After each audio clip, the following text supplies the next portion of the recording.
நாம இன்னைக்கு பார்க்க போறது இப்ப ரீசெண்டா ரிலீஸ் ஆன மிடில் கிளாஸ்ங்கிற ஒரு எமோஷனல் ஃபேமிலி டிராமா தாங்க பார்க்க போறோம். அதுக்கு முன்னாடி நீங்க இந்த சேனலுக்கு புதுசா இருந்தீங்கன்னா சேனலுக்கு சப்ஸ்கிரைப் பண்ணிக்கோங்க. அப்படியே வீடியோ பிடிச்சிருந்தா ஹைப்புங்கிற ஆப்ஷனையும் கொடுத்து விடுங்க. இந்த வீடியோ இன்னும் நிறைய பேருக்கு போய் ரீச் ஆகும். படத்தோட ஓப்பனிங்ல ஒரு கேரக்டர் வயலுக்கு நடுவுல மல்லாக்க படுத்துக்கிட்டு வானத்தை பார்த்து என்ஜாய் பண்ணிட்டு இருக்க மாதிரி காட்டுறாங்க. அது வேற யாரும் இல்லங்க, படத்தோட ஹீரோ முனிஷ்காந்த் தான். படுத்துக்கிட்டு அவரு நல்லா இயற்கையை என்ஜாய் பண்ணிட்டு இருக்கும்போது அவரோட பசங்க அப்பா அப்பான்னு கூப்பிட்டுக்கிட்டே இருக்காங்க. அதுல அவரு தூக்கத்துல இருந்து எந்திரிறாரு. கடைசியில பார்த்தா அது வெறும் கனவு. இவரோட பேரு கால் மார்க்ஸ்ங்க. ஒரு வாட்டர் பியூரிஃபையர் கம்பெனில சேல்ஸ்மேனா இருக்காப்ல. காலையில எந்திரிச்சோனே பொண்ணு ஒரு பக்கம் எனக்கு போன் வேணும்னு கேக்குறா, ஒரு பக்கம் பையன் எனக்கு கிரிக்கெட் பேட் வேணும்னு கேட்டு புடுங்கி எடுத்துக்கிட்டு இருக்கான். இது பத்தாதுன்னு பொண்டாட்டி எப்ப பார்த்தாலும் ஏதாவது ரியல் எஸ்டேட் வீடியோ பார்த்துட்டு இங்க லேண்ட் வாங்கலாம் அங்க லேண்ட் வாங்கலாம்னு அவரை போட்டு டார்ச்சர் பண்ணிடுவாங்க. இவருக்கு சொந்த ஊர்ல லேண்ட் வாங்கி அங்க செட்டில் ஆகணும்னு தாங்க ஆசை. வாரத்துல ஒரு தடவையாச்சும் ஊர்ல இருக்கிற அவரோட ஃப்ரெண்டுக்கு கால் பண்ணி லேண்டோட ரேட்டை விசாரிச்சுக்கிட்டே இருப்பாப்ல. ஆனா பசங்களோட லைஃப் இருக்கிறதால ஒய்ஃபுக்கு சிட்டியை விட்டுட்டு கிராமத்துக்கு போறதுல கொஞ்சம் கூட விருப்பமே கிடையாது. சம்பாரிச்சு லேண்ட் வாங்குறாங்களோ இல்லையோ, ஆனா எங்க வாங்குறதுன்னு ரெண்டு பேருக்கும் வாக்குவாதம் வந்துடும். லேண்ட் வாங்கணும் வீடெல்லாம் கட்டணும்னா அவரோட சம்பாத்தியம் மட்டும் பத்தாது இல்ல. அதனால ஒய்ஃப் அவங்களோட பங்குக்கு ஏதாவது சம்பாதிக்கணும்னு தையல் ஆர்டி சீட்டு பிடிக்கிறதுன்னு பல வேலைகள் பார்த்துக்கிட்டு இருக்காங்க. ஒய்ஃபுக்கு இருக்கிற ஃப்ரெண்ட்ஸே அவங்க பக்கத்து வீட்டுக்காரங்க தான். ரெண்டு ஃபேமிலியும் அவ்வளவு க்ளோஸா இருக்காங்க. அப்படியே இங்க மார்க்குக்கு பார்த்தோம்னா அவர் ஆபீஸ்ல இருக்கிற செக்யூரிட்டியும் வெளியில இருக்கிற ஆட்டோக்காரன் குரேஷியும் தான் அவரோட ஃப்ரெண்ட்ஸ். அவங்க வாழ்க்கை மார்க்கை விட பயங்கரமா இருக்குப்பா. குரேஷி அவன் ஓட்டிட்டு இருக்க ஆட்டோவை சொந்தமாக்கிறதுக்கு ரொம்ப கஷ்டப்பட்டு இருக்கான். செக்யூரிட்டி ஒரு பக்கம் பிசினஸ் பண்றேன்னு கடன் வாங்கி அது லாஸ் ஆகி கடன்ல இருக்கிறதால இங்க வந்து வேலை பார்த்துட்டு இருக்காரு. மார்க்கிட்ட காசு இல்லைனாலும் இப்படி வீடு வேலை ஃப்ரெண்ட்ஸ் பசங்கன்னு எதுவும் பெருசா பிரச்சனை இல்லாம வாழ்க்கை நார்மலா போயிட்டு இருக்கு. அப்பதாங்க மார்க் ஒய்ஃபோட தம்பிக்கு கல்யாணம் பிக்ஸ் ஆகுது. வீட்டுக்கு வந்து பத்திரிக்கை வச்சுட்டு போறாப்ல. இங்க இருந்து தான் குடும்பத்துக்குள்ள 7:30 ஸ்டார்ட் ஆகுது. தம்பி கல்யாணத்துக்கு அக்கா 5 பவுன் பண்றாங்களாம். அதனால இவங்க நம்ம 3 ஆச்சும் செய்யணும்னு சொல்றாங்க. ஆனா மார்க் என்னோட லிமிட்டை தாண்டிலாம் எதுவும் பண்ண முடியாதுமா, என்னால மேக்ஸிமம் 30,000 தான் ரெடி பண்ண முடியும்னு சொல்லிடுறாரா. அதுல ஒய்ஃபுக்கு மண்டை சூடாயிடுது. மீதி யாரு உங்க அப்பா கொடுப்பாரா? பேரு தான் சிவ புண்ணியம், ஆனா அவரால் ஒரு புண்ணியமும் இல்லைன்னு செத்து போன அவர் அப்பாவெல்லாம் திட்ட ஆரம்பிச்சிடுறாங்க. தம்பிக்கு இவங்க போட வேண்டிய நகை, அப்புறம் கல்யாணத்துக்கு இவங்க போட்டுக்கிறதுக்காக அடகு வச்ச நகையை எடுக்கிறது, அப்புறம் போக்குவரத்து செலவுன்னு மொத்தம் 2 லட்சம் கேக்குறாங்க. அதுல மார்க்குக்கு தலையே சுத்த ஆரம்பிச்சிடுதுங்க. இந்த சமயத்துல தான் அவங்க பொண்ணு அவ ஃப்ரெண்டோட யூடியூப் சேனல்ல 1 லட்சம் சப்ஸ்கிரைபர் வந்ததா பாக்குறா. அது மட்டும் இல்லாம அந்த பொண்ணு கிட்ட பேசும்போது யூடியூப்ல இருந்து 50,000 ரெவன்யூ வந்ததா சொல்லுதா. எது 50,000 இந்த பொண்ணு அதை கேட்டு வாய பொளந்துடுது. பொண்ணு இதை பத்தி அவங்க அப்பா அம்மா கிட்ட சொல்ல அம்மாவுக்கு அதுல சம்பாதிக்கலாம்னு ஆர்வம் ஆயிடுது. ஆனா அப்பாவுக்கு நிறைய செலவாகுமோன்னு பயம் வந்துடுது. ஆனா இதை பண்றதுக்கு செலவெல்லாம் ஆகாதுன்னு சொல்ல அப்புறம் என்ன சேனல் ஆரம்பிச்சிட வேண்டியதான்னு ஆளுக்கு ஒரு பேர் எழுதி குலுக்கல் போடுறாங்க. அதுல அவங்க பையன் எழுதுன மிடில் கிளாஸ்ங்கிற பேர் வருது. குட்டி பயலுக்கு இப்படி ஒரு லாஜிக்கான பேர் எப்படிரா தோணுச்சுன்னு கேட்டா அவங்க அம்மா அடிக்கடி நம்ம மிடில் கிளாஸ்ரா, நம்மளால இதை பண்ண முடியாது அதை பண்ண முடியாதுன்னு புலம்பிக்கிட்டே இருப்பாங்களா.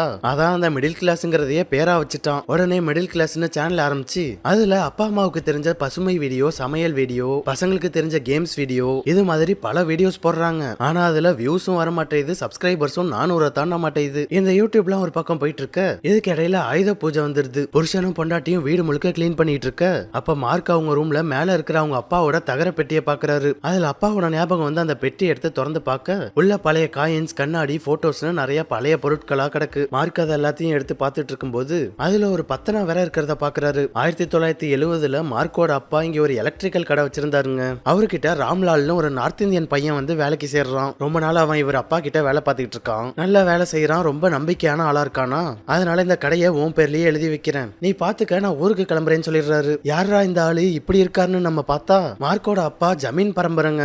அளவுக்கு அதிகமா நிறைய காசு இருக்கிறதால இப்படி பல பேருக்கு கொடுத்துக்கிட்டு இருக்காரு. முதலாளி திடீர்னு இப்படி சொன்னதால லாலுக்கு என்ன பண்றதுனே தெரியல. அதனால அவனே ஒரு அக்ரிமெண்ட் ரெடி பண்ணிடுறான். எத்தனை வருஷம் ஆனாலும் இவரோ இவரோட பசங்களோ வந்து இந்த கடையோட வேல்யூக்கான அமௌண்ட்டை கேட்டாங்கன்னா அதை அவங்கள்ட்ட கொடுக்கறதா அக்ரிமெண்ட் போட்டிருக்கான். அதை பார்த்தோன்னா மார்க்குக்கு பயங்கர குஷி ஆயிடுது. இந்த பத்திரத்தை பத்தி ஒய்ஃபு கிட்ட சொன்னா அது எந்த காலத்திலயோ யாரோ எழுதி கொடுத்ததுங்கிறதால அதை சுத்தமா மதிக்கவே மாட்டாங்க. அதை ஓரமா வச்சுட்டு வேலையை பாரியான்னு சொல்ல இவரும் அதை ஓரமா வச்சுட்டு வழக்கம் போல வேலையை பார்க்க ஆரம்பிச்சிடுறாரு. ஆனா டெய்லி வேலைக்கு போயிட்டு வந்துட்டு இருக்கப்ப திடீர்னு ஒரு நாள் அந்த பத்திரம் அவர் கண்ணில் திரும்ப படுதா. அதனால அந்த ராம்லால நேர்ல போய் தான் பார்த்துட்டு வந்துருவோமேன்னு முடிவு பண்றாரு. அன்னைக்கு முதல் வேலையா பெட்டியில இருந்து எடுத்த போட்டோல இருக்கிற இடத்துக்கு வர அது பார்த்தா இப்ப பெரிய எலக்ட்ரானிக் கடையா இருக்கு. அது மட்டும் இல்லாம ராம்லால் சேட்டு அந்த ஏரியாலேயே பயங்கர ஃபேமஸான ஆளா இருக்காருங்க. அதனால கொஞ்சம் பயத்தோடய மார்க் அவரை பார்க்க வராரு. கடையில பிஸியா இருக்கிறதால அவரை கடைக்குள்ள போய் பார்க்க முடியல. அதனால லால் எப்ப வெளியில வருவாருன்னு வெயிட் பண்ணிக்கிட்டே இருந்து அவர் இடையில வெளில வந்து அந்த தெருவுல டீ குடிக்கிறதுக்காக வரும்போது அப்பதான் மார்க் அவர்கிட்ட வந்து பேசுறாரு. சார் நான் சிவபுண்ணியத்தோட பையன் கால் மார்க்ஸ்னு சொல்ல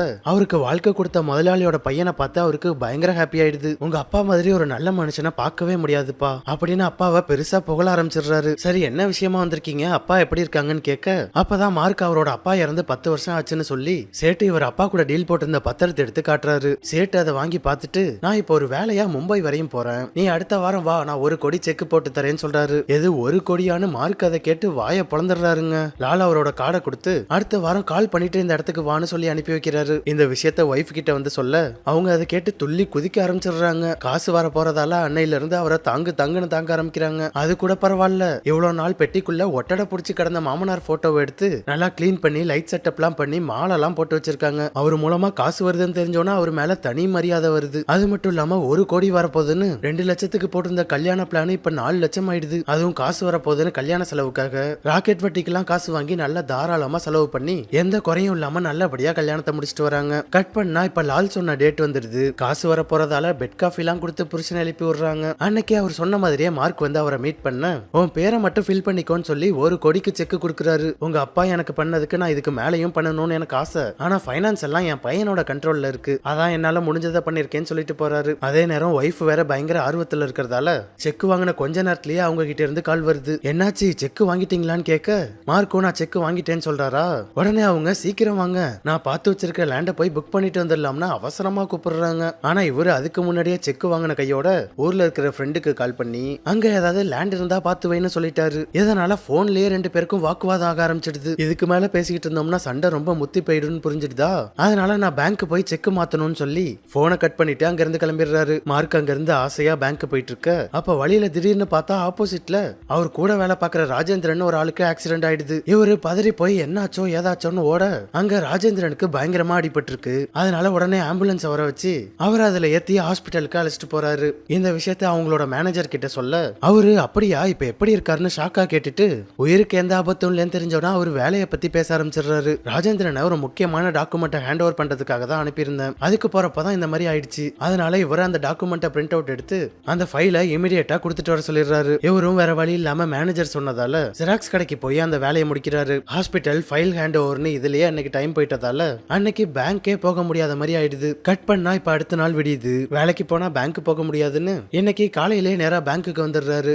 சரி செக்க மாத்துவோம்னு பேக்குக்குள்ள கையை விடுறாரு. பார்த்தா அவரோட பேக்ல செக்க காணும். முன்னாடி பின்னாடி சைட்லன்னு எல்லா பக்கமும் தேடி பாக்குறாரு, ஆனா பேக்ல செக் இல்லங்க. உடனே ஆக்சிடென்ட் ஆன இடம், அவர் போன ஹாஸ்பிட்டல், அப்புறம் நெட் சென்டர்னு எல்லா இடத்துக்கும் போய் செக் பண்ணி பாக்குறாரு, விசாரிச்சு பாக்குறாரு. ஆனா அங்க எங்கேயுமே அது கிடைக்கல. இதுல என்ன ஹைலைட்னா மார்க் அதுல அவரோட பேரையே இன்னும் ஃபில் பண்ணல. இப்ப அதுல யார் வேணாலும் அவங்க பேரை ஃபில் பண்ணி அமௌண்ட்டை வாங்கிக்க முடியும். செக் எங்க தேடியும் கிடைக்காததால லால் கிட்ட இன்னொரு செக்கை வாங்குவோம்னு முடிவு பண்றாரு. உடனே லாலை பாக்கிறதுக்கு அவரோட கடைக்கு வர அங்க பார்த்தா கடையே க்ளோஸ்ல இருக்கு. என்னன்னு கேட்டா சேட்டுக்கு ஹார்ட் அட்டாக் வந்து சீரியஸா இருக்காரு, ஹாஸ்பிட்டல்ல அட்மிட் பண்ணிருக்காங்கன்னு சொல்றாங்க. அதுல இவருக்கே மினி ஹார்ட் அட்டாக் வந்துட்டு போயிடுதுங்க. எப்படியாவது ஹாஸ்பிட்டலுக்கு போய் லால் கிட்ட பேசி புது செக்கை வாங்கிடணும்னு வராரு. ஆனா அங்க அவர் குடும்பமே ஐசியூக்கு வெளில சோகமா நின்னுட்டு இருக்காங்க. அதோட ஊர்ல இருந்து அவரோட பையனும் வந்துடுறாருங்க. குடும்பமே சோகமா நின்னுட்டு இருக்க டாக்டர் வெளில வந்து எங்களால காப்பாத்த முடியலன்னு சொல்லிடுறாரு. அதை கேட்டு மொத்த குடும்பமும் சோகத்துல அழுக ஆரம்பிக்க அதை கேட்டு மார்க் அவங்களுக்கும் மேல ஃபீல் ஆயிடுறாரு. ஐயோ சேட்டு இப்படி அநியாயமா போய் சேர்ந்துட்டேன்னு கதற ஆரம்பிச்சிடுறாரு. இருந்தாலும் கைக்கு வந்து அவரோட 1 கோடியை விட முடியாது இல்ல,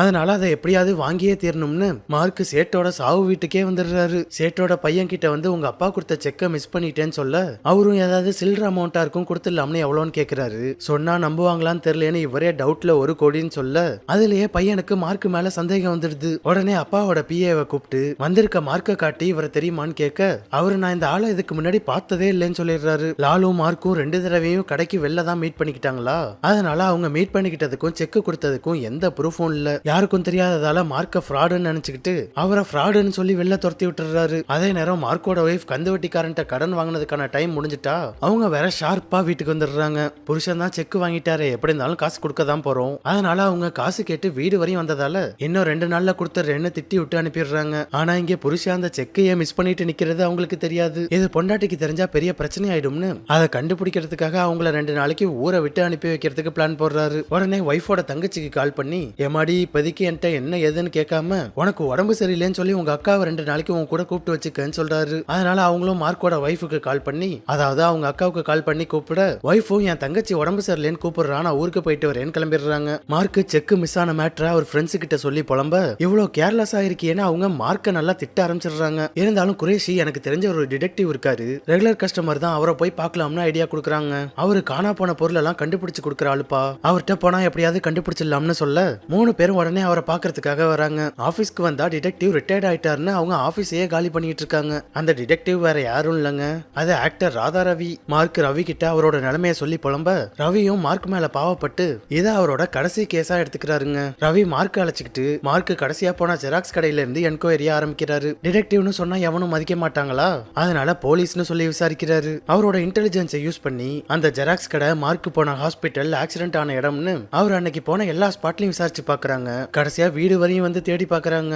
ஆனா எந்த இடத்துலயும் ஒரு லீடும் கிடைக்கல. மார்க் அன்னைக்கு போன எல்லா இடத்துலயும் பயங்கரமா என்கொயரி பண்ணியும் பொருள் கிடைக்கலையா, அதனால கண்டிப்பா செக் எங்கேயும் தூரமாலாம் இல்ல, எங்கேயோ ரொம்ப பக்கத்துல தான் இருக்குன்னு ரவி சொல்றாரு. அப்படி அது அவ்வளவு க்ளோஸா எங்க இருக்குன்னு கண்டுபிடிக்கிறதுக்காக மாலதின்னு அவருக்கு தெரிஞ்ச ஒரு சைக்காட்ரிஸ்ட் டாக்டரை போய் பார்க்க சொல்றாரு. சரின்னா அவர் சொல்றாருன்னு 3 பேரும் வந்து அவங்கள பார்க்க அந்த டாக்டர் மார்க்க உட்கார வச்சு ஹிப்னாட்டிசம் மாதிரி ஒரு தெரப்பி கொடுக்குறாங்க. இந்த தெரப்பி மூலமா டாக்டரால பொருள் எங்க இருக்குன்னு கண்டுபிடிக்க முடியாது, ஆனா மார்க் நினைச்சா அது முடியும். அமைதியா தியானம் பண்ற மாதிரி கண்ணை மூடி உட்கார வச்சு முதல்ல மார்க்கோட வாழ்க்கையில நடந்த பெஸ்டான மொமெண்ட்டுக்கு அழைச்சிட்டு போறாங்க. அப்படியே அங்க இருந்து செக் மிஸ் ஆன நாளுக்கு வர அன்னைக்கு எங்கெங்க போனீங்க என்ன நடந்துச்சுன்னு டாக்டர் கேட்டுக்கிட்டே வராங்க. மார்க்கும் அதை அப்படியே ஞாபகப்படுத்தி ஒன்னொன்னா சொல்றாரு. டாக்டர் இப்ப அந்த ஜெராக்ஸ் கடையில செக் தெரியுதா, ஹாஸ்பிட்டல்ல செக் தெரியுதான்னு கேட்டுக்கிட்டே வர இவர் அன்னைக்கு போன எல்லா இடத்துலயும் செக் தெரியுதுன்னு சொல்றாரு. அதுலயே டாக்டருக்கு மார்க்கோட மனசு நிதானமா இல்லைன்னு புரிஞ்சிடுதா, அதனால அவரை முதல்ல ரிலாக்ஸ் ஆக சொல்றாங்க. சரி நீங்க ரிலாக்ஸா இருக்க என்னென்ன பண்ணுவீங்கன்னு கேட்க அவரு நான் பீர் அடிப்பேன், இல்லனா வருஷம் 16 படம் பார்ப்பேன்னு சொல்றாரு. அதை கேட்டு டாக்டர் அவரை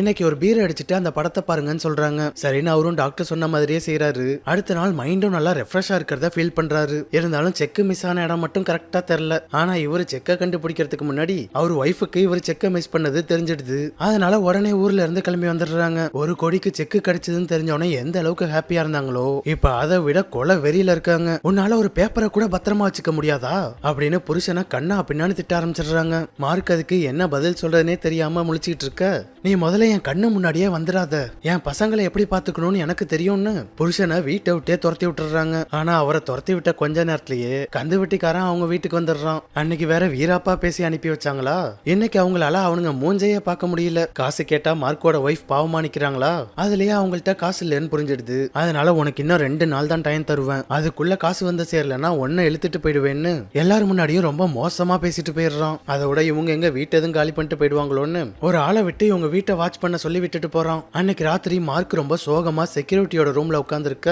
அப்ப செக்யூரிட்டியும் குரேஷியும் ஏதோ ஒரு விஷயத்த மார்க் கிட்ட சொல்லலாமா வேணாமான்னு டிஸ்கஸ் பண்ணிட்டு இருக்காங்க. அத காதுல வாங்கின மார்க் என்ன மேட்டர்னு கேட்க அவங்க யூடியூப்ல ஒரு வீடியோ எடுத்து காட்டுறாங்க. என்னன்னு பார்த்தா மார்க்கோட ஒய்ஃப் அவங்க சேனல்ல நம்பர் 1 முட்டாள் யாருன்னு ஒரு வீடியோ போட்டிருக்காங்க. உலகத்திலேயே நம்பர் 1 முட்டாள் என் புருஷன் தாங்க, ஒரு பெரிய மனுஷன் எங்களுக்கு 1 கோடிக்கு செக் எழுதி கொடுத்திருக்காரு, என் புருஷன் அதை கூட பத்திரமா வச்சுக்க தெரியாம மிஸ் பண்ணிட்டான், தோ இவன் தான் என்னோட புருஷன் அப்படின்னு அவரோட போட்டோவை காட்டி அவர் எங்க வேலை பாக்குறாருங்கிறது வரையும் சொல்லி புருஷனை ரொம்ப மோசமா கழுவி ஊத்திடுறாங்க. அதுவும் அந்த வீடியோல 2000 பேர்கிட்ட கமெண்ட் பண்ணிருக்காங்க. எல்லாரும் மார்க்க கண்ணா பின்னான்னு திட்டி விட்டுருக்காங்க. அதை பார்த்து மார்க் ரொம்ப நொந்து போய் வாழ்க்கையே வெறுத்து போயிடுறாருங்க. இதுல என்ன ஹைலைட்னா, எவ்வளவோ வீடியோ போட்டு வியூஸ் வராத சேனல்ல புருஷனை பத்தியும் குடும்பத்தை பத்தியும் வீடியோ போட்டோன்னு வியூஸ் கமெண்ட்ஸ் எல்லாம் பயங்கரமா வந்திருக்கு. அந்த சமயத்துல கரெக்டா டிடெக்டிவ் ரவி கிட்ட இருந்து கால் வருது. அப்பதான் படத்துல நமக்கு ஒரு மேட்டரை காட்டுறாங்க. ரவியும் டாக்டர் மாலதியும் புருஷன் பண்டாட்டிங்க. ரவி என்னாச்சு, எதுவும் இன்ஃபர்மேஷன் கிடைச்சதான்னு கேட்க இவரு எதுவும் கிடைக்கலன்னு சொல்றாரு. அதனால ரவி இப்ப மாலதி மூலமா ஒரு புது ஐடியா கொடுக்கறாரு. அது என்னன்னா, அன்னைக்கு எங்கெங்கெல்லாம் போனீங்க என்னென்னலாம் நடந்துச்சோ அதை அப்படியே ஒரு வீடியோவா எடுத்து அனுப்ப சொல்றாரு. அதை கேட்டு மார்க்குக்கு முதல்ல கடுப்பாகுது. இருந்தாலும் இப்போதைக்கு அவரை விட்டா வேற வழி இல்லையே, அதனால அவர் சொன்ன மாதிரியே அந்தந்த ஸ்பாட்டுக்கு போய் என்னென்னலாம் நடந்துச்சோ அதை டிராமா மாதிரி பண்ணி அதை வீடியோ எடுத்து அனுப்புறாங்க. அந்த வீடியோல ஒரு முக்கியமான விஷயத்த ரவியும் டாக்டரும் நோட் பண்றாங்க. அதுவும் இந்த வீடியோவை 2 பேரும் அவங்களோட 60ஆம் கல்யாணத்துல உட்காந்து பாத்துக்கிட்டு இருக்காங்க. மார்க் அதுல அடிக்கடி அவரோட சீப்பு போன் எல்லாத்தையும் வண்டியோட டேங்க் கவர்ல வைக்கிறத பாக்குறாங்க. அதுலயே அவங்களுக்கு செக் வண்டி கவர்ல தான் இருக்குன்னு புரிஞ்சிடுதுங்க. இத மார்க்கிட்ட சொல்லி உடனே அவர் வேகமா வந்து வண்டியில செக் பண்ணி பார்த்தா அது வண்டியிலயும் இல்ல, அவங்களுக்கு ஏமாற்றம் ஆயிடுது. அது இங்கதான் எங்கேயோ இருக்குன்னு மார்க் மண்டைய நல்லா குடஞ்சி யோசிச்சு பார்க்க அன்னைக்கு மார்க் அவர் ஒய்ஃபு கிட்ட பேசிக்கிட்டு டென்ஷன்ல பக்கத்துல அவரோட வண்டி மாதிரியே இருக்கிற வேற வண்டியில போய் உட்கார்ந்துருக்காரு. போனை வச்சதுக்கு அப்புறம் தான் அவரோட வண்டிக்கு மாறி அவரோட வண்டி எடுத்துட்டு கிளம்புனது ஞாபகம் வருது. உடனே அந்த ஸ்பாட்டுக்கு வந்து பக்கத்துல இருக்க சிசிடிவியை செக் பண்ணி பார்க்க அதுல அவர் சொன்ன மாதிரியா தான் நடந்து வந்திருக்கு. செக்கும் அந்த வண்டியில தான் வச்சிருக்காரு. சரி, அந்த வண்டியை யார் எடுத்துட்டு போறா என்னன்னு பார்க்க யாரோ ஒரு ஆள் வந்து வண்டி எடுத்துட்டு போறாங்க. ஆனா அந்த வண்டியோட நம்பர் பிளேட் கிளியரா தெரியல. இப்ப என்னடா பண்றதுன்னு மார்க் வாழ்க்கையே வெறுத்து போய் நிக்க, அப்ப கரெக்டா ஒரு ஆபீஸ்ல இருந்து அவரை பார்க்க யாரோ வந்திருக்காங்கன்னு கால் வருது. அதனால உடனே கிளம்பி வேக வேகமா ஆபீஸ்க்கு வர, அங்க பார்த்தா அந்த செக்கோட இருந்த வண்டி எடுத்துட்டு போன பெரியவர் இருக்காரு. மார்க் கிட்ட அவரோட செக்க கொடுக்க அப்பதாங்க அவருக்கு உயிரே வருது. செக்க கொடுத்து இவ்வளவு பெரிய உதவியை பண்ணவருக்கு பெரிய நன்றியை சொல்ல, அவர் இதை நீங்க செக்க கொடுக்க வந்தவங்களுக்கு தான் சொல்லணும்னு சொல்றாரு. யார சொல்றாருன்னு பார்த்தா வெளியில வீல் சேர்ல ஒரு லேடி உட்கார்ந்துருக்காங்க. செக் இருந்த வண்டியோட ஓனர் இந்த லேடியோட கடையில வேலை பார்க்கறவருங்க. அவங்களுக்கு இந்த செக் கிடைச்ச சமயத்துல தான் அவங்க மார்க்கோட வைஃப் போட்ட வீடியோவை பார்த்திருக்காங்க. அதுலதான் புருஷனோட போட்டோ, பேரு, வேலை பார்க்கற இடம்னு மொத்த ஜாதகத்தையும் கொடுத்துட்டாங்களே. அதை வச்சுதான் இப்ப இங்க வந்திருக்காங்க. செக்ல உங்களோட பேர் போட்டு நீங்க பணத்தை எடுத்துக்கணும்னு உங்களுக்கு தோணலையான்னு கேட்க, அவங்க உங்க காசு எனக்கு எதுக்குன்னு சொல்லிடுறாங்க. எவ்வளவு பெரிய வாழ்நாள் உதவியை பண்ணதுக்காக கையெடுத்து கும்பிட்டு நன்றி சொல்லி நான் பேங்க் போயிட்டு வந்து உங்களை பாக்குறேன்னு அங்க இருந்து கிளம்பிடுறாரு. பேங்க் க்ளோஸ் பண்ற டைம் ஆச்சுன்னு 3 பேரும் வேகமா வந்து செக்க கொடுக்க, அங்க பேங்க்ல இவங்க 3 பேரையும் மேலையும் கீழையும் பாக்குறாங்க. பெரிய அமௌண்டா இருக்கிறதால இவங்கள பார்த்தோன்னா டவுட் வந்துருது. அதனால அக்கௌண்ட் ஹோல்டருக்கு கால் பண்ணி கன்ஃபார்ம் பண்ணிக்கலாம்னு கால் பண்ண, ராம்லால் உயிரோட இல்லாததால அவரோட பையன் எடுக்கிறாரு. இந்த மாதிரி ஒரு கோடிக்கு செக் எதுவும் கொடுத்தீங்களா மார்க்கோட பேரை சொல்லி கேட்க, அவர் அந்த ஃப்ராட் அங்கேயும் வந்துட்டானா, நாங்க எதுவும் கொடுக்கலன்னு சொல்லிடுறாப்ல. ஆனா பையன் டென்ஷனா பேசிட்டு இருக்கிறத பார்த்துட்டு லாலோட வைஃப் என்னாச்சுன்னு அவரு கேட்க, பையன் மார்க்க பத்தி சொல்றாரு. அதை கேட்டுட்டு அவரோட அம்மா அப்பா செக் கொடுத்தது உண்மைதான்னு சொல்றாங்க. லால் மார்க் கிட்ட 1 கோடிக்கு செக் கொடுத்த அன்னைக்கு அவர் அவ்வளவு ஹாப்பியா முதலாளியோட பையனுக்கு என்னால முடிஞ்சதை செஞ்சுட்டேன்னு அவங்க வைஃப் கிட்ட எல்லாத்தையும் சொல்லிருக்காருங்க. அதை இப்ப பையன் கிட்ட சொல்றாங்க. நம்மளோட முதலாளியே கால் மார்க்ஸோட அப்பா தான்னு சொல்ல, பையனுக்கு அப்பதான் எல்லாமே புரியுது.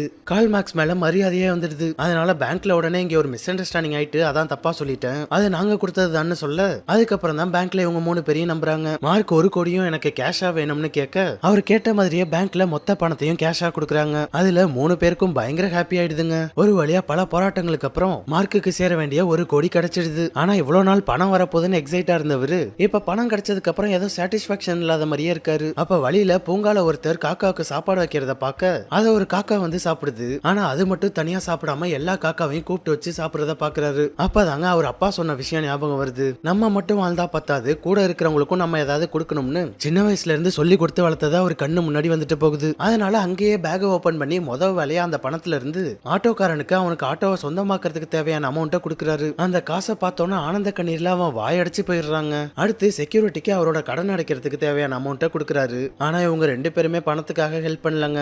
இருந்தாலும் இவராதான் விருப்பப்பட்டு அவங்களுக்கு ஏதாவது செய்யணும்னு கொடுக்குறாரு. இவரோட அந்த செயலை பார்த்து அவங்க 2 பேரும் பயங்கர டச்சிங் ஆயிடுறாங்க. அதுக்கப்புறம் செக்க கொடுத்த முக்கியமான லேடி அவங்கள வந்து மீட் பண்ணி அவங்களுக்கும் அதுல இருந்து பணம் கொடுக்கறாரு. ஆனா அவங்க வாங்க மாட்டாங்களா? இருந்தாலும் அவங்க செஞ்ச உதவிக்காக ரொம்ப கம்பல் பண்ணி கொடுத்துட்டு போறாரு. இப்பதான் அவரோட அப்பாவே நேர்ல வந்து அவர் ஆசீர்வாதம் பண்ணிட்டு போற மாதிரி ஃபீல் ஆகுது. கொடுக்க வேண்டியவங்களுக்கு எல்லாம் கொடுத்து முடிச்சுட்டு கடைசியா அவரோட வீட்டுக்கு வராரு. எல்லாருக்கும் கொடுத்தது போக 80 லட்சத்தோட வந்தவரு மொத்தமா வைஃப் கிட்ட கொடுத்து, இதை வச்சு லேண்ட் வாங்குவியோ, வீடு வாங்குவியோ, பசங்களை படிக்க வைப்பியோ, என்ன வேணுமோ பண்ணு, அது உன் இஷ்டம்னு மொத்த பணத்தையும் வைஃப் கிட்ட ஒப்படைச்சிடுறாரு. ஆனா அவங்களுக்கு இந்த ஊர்ல இருக்கவே பிடிக்கலங்க. இங்க இருந்தாதான் பசங்களோட படிப்பு, வேலைன்னு வாழ்க்கையில டெவலப் ஆகலாம்னு நினைச்சாங்க. ஆனா இங்க அது சரிப்பட்டு வரல. அதனால உங்க ஆசைப்படியே உங்க ஊர்லயே லேண்ட் வாங்கி அங்கேயே செட்டில் ஆயிடலாம்னு சொல்ல, அதுல மார்க்குக்கு ஒரே குஷி ஆயிடுது. அப்படியே அந்த சீன்ல இருந்து கட் பண்ணா இப்ப கிராமத்துல வயலு, போர் செட்டுன்னு நல்ல நேச்சரோட மிங்கிள் ஆகி ரொம்ப ஹாப்பியா இருக்காங்க. அதோட எந்த டென்ஷனும் இல்லாம அமைதியா அவங்களோட வாழ்க்கையை வாழ ஆரம்பிக்கிறாங்க. கால் மார்க்ஸ் வயல்ல படுத்துக்கிட்டு வானத்தை பார்த்து என்ஜாய் பண்ணிட்டு இருக்க மாதிரி படத்தோட ஆரம்பத்துல பார்த்தோம்ல, அந்த கனவு இப்ப நிஜமாயிடுது. அதோட இந்த படமும் முடியுதுங்க. இந்த வீடியோ எப்படி இருந்துச்சுன்னு கமெண்ட்ஸ்ல சொல்லுங்க. பிடிச்சிருந்தா லைக் போடுங்க. சேனலுக்கு புதுசா இருந்தீங்கன்னா சப்ஸ்கிரைப் பண்ணிட்டு பக்கத்துல இருக்க பெல் ஐக்கான மறக்காம தட்டி விட்டுருங்க.